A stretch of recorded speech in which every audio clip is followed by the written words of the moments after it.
নমস্কার, Assam prime network থেকে আমি ইন্দ্রাণী আপনাদের স্বাগত জানাচ্ছি।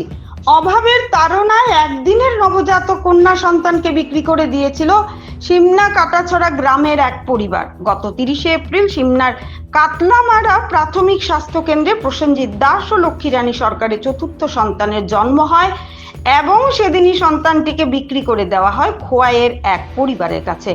নবজাতক শিশু কন্যার মায়ের দাবি তাদের 3 সন্তান রয়েছে, তাই চতুর্থ সন্তানকে লালন পালন করতে পারবে না এবং ওই পরিবারে তাদের সন্তান ভালো থাকবে তাই দিয়ে দেন।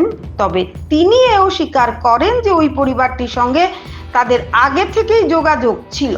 নবজাতক কন্যা সন্তানটির দিদা স্বীকার করেন যে নবজাতক কন্যাটিকে বিক্রি করে দেওয়া হয়েছে। ঘটনা সামনে আসতেই নড়েচড়ে বসে পুলিশ প্রশাসন ও চাইল্ড লাইন। রবিবার ঘটনাটি সামনে আসতে বিশেষ তৎপরতার সঙ্গে সিধাই থানা ও সুন্দরটিলা পুলিশ ফাঁড়ির যোগাযোগ করেন খোয়াই থানা এবং চাইল্ড লাইনের সঙ্গে এবং শিশুটিকে উদ্ধার করে রাখা হয় একটি সরকারি হোমে।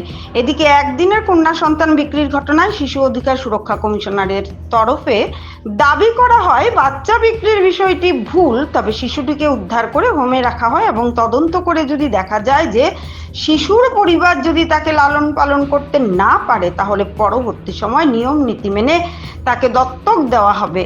আপাতত শিশু কন্যাটি হোমে আছেন এবং ভালো আছেন। ভানুচন্দ্রের রিপোর্ট, আসাম প্রাইম নেটওয়ার্ক। আমরা জানলাম যে সিধাই থানাধীন কাটাছড়া এলাকা থেকে একটা বাচ্চারে খোয়াই থানাধীন রডটিলাতে আনা হয়েছে। কাটাছড়া থেকে যে বাচ্চাটা সদ্যজাত শিশু এখানে আনা হয়েছে বলে আমাদের খবর আছে। তার শিশুর বায়োলজিক্যাল যে প্যারেন্টস তার নাম হলো প্রসেনজিৎ দাস আর মহিলার নাম হলো লক্ষ্মীরানী দাস। হ্যাঁ, আর তারপরে আমরা এই খবর পাওয়া মাত্রই রডটিলাতে আমি আছে কিনা জানি না, কিন্তু কালকে রাত্রে কোনো লিগেলি কোনো পেপার উদ্ধার হয়েছে না, পাওয়া গেছে। টোটাল বিষয়টা স্যার নিয়ে আসলে এই যে বাচ্চাটা আগরতলা থেকে কয়টা বললো অনেকটা কোনো প্রশাসনের চোখে ফাঁকি দিয়া বাচ্চা আনতে গেলে বা নিতে গেলে বা দত্তক নিতে গেলে সেই ক্ষেত্রে তো সরকারি কিছু নিয়মাবলী আছে, সেই নিয়মাবলীরা টোটালি বিদ্যাঙ্গুলি দেখা এই যে ঘটনাটা করবে তার জন্য কোনো আইনগত ব্যবস্থা গ্রহণ করা হবে কিনা। অবশ্যই যদি ইলিগেলি হয়ে থাকে, ইলিগেল বা লিগেল সেই ব্যাপারটা পেপারস না মানে আমরা ইনকোয়ারি স্টেজে চলছে, যদি দেখা যায় ইলিগেল তাহলে আমরা অবশ্যই এখান থেকে আইনগত যা ব্যবস্থা এগুলি আমরা গ্রহণ করব। ধন্যবাদ।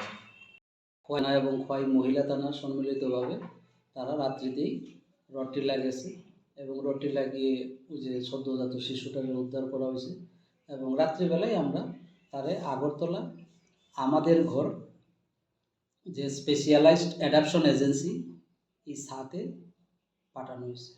বাচ্চারা যার হাত থেকে উদ্ধার করছেন সেই ফ্যামিলিটার নাম টাম পাইছেন? হ্যাঁ, তার যে ফ্যামিলিটা অপর্ণা দেববর্মা মহিলার নাম এবং তার স্বামীর নাম হলো শচীন্দ্র দেববর্মা। হ্যাঁ, শুনলাম প্রথমে সুরঞ্জন দেববর্মা, যার পরবর্তী সময়ে নামটা হয়েছে